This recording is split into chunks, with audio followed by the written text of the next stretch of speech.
It was a gray Tuesday morning at the facility, the kind where even the birds seemed too tired to chirp.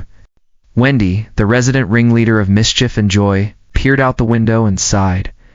Maxine was crocheting something aggressive-looking in the corner. Nancy was snoring in her usual spot on the couch with a paperback flopped open on her chest. And Gary was arguing with the TV again. Roy, of course, was organizing his collection of liberated sugar packets like a general preparing for war. Wendy decided, this place needs some razzle-dazzle, so she went rogue. With the help of Katie, the ever-patient CNA, who was both her sidekick and occasional partner in chaos, Wendy made a few calls. 1 Craigslist post, 3 voicemails, and 1 suspicious Venmo transaction later, it was done. The next afternoon, just after pudding cups were distributed, the double doors burst open and entranced Bingo, the singing clown. He was 7 feet tall, wore polka dot suspenders over a neon green jumpsuit, and had a booming baritone voice that could probably summon ghosts.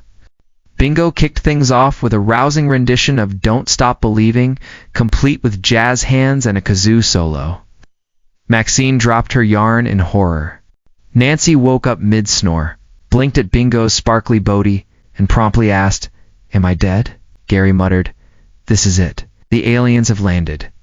And Roy just narrowed his eyes and whispered, "I don't trust anyone who wears that much glitter." But Wendy was delighted. She clapped and cheered and even got up to do a little shimmy during Bingo's medley of 70s disco hits. Katie, laughing so hard she almost dropped her clipboard, joined in with a few dance moves of her own. Things took a weird turn during the balloon animal portion, though. Bingo tried to make a giraffe, but ended up with something that looked more like an existential crisis. Maxine refused to take it. Roy asked if it was a weapon. Gary tried to use it as an antenna for the TV. Still, by the time Bingo closed with My Way, while standing on a chair and tossing glitter confetti into the air, the room was full of laughter, clapping, and even a few tears. Later that night, as the residents dozed off and Nancy reclaimed her couch throne, Wendy sat in the lounge with Katie and Maxine.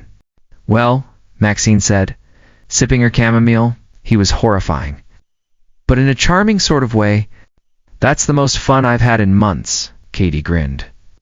Wendy beamed. "Next time I'm hiring a mime." Maxine nearly choked on her tea. "Over my dead body." Wendy just winked. "We'll see about that." And with that, the legend of the singing clown incident was born forever etched into the wild, weird history of the facility.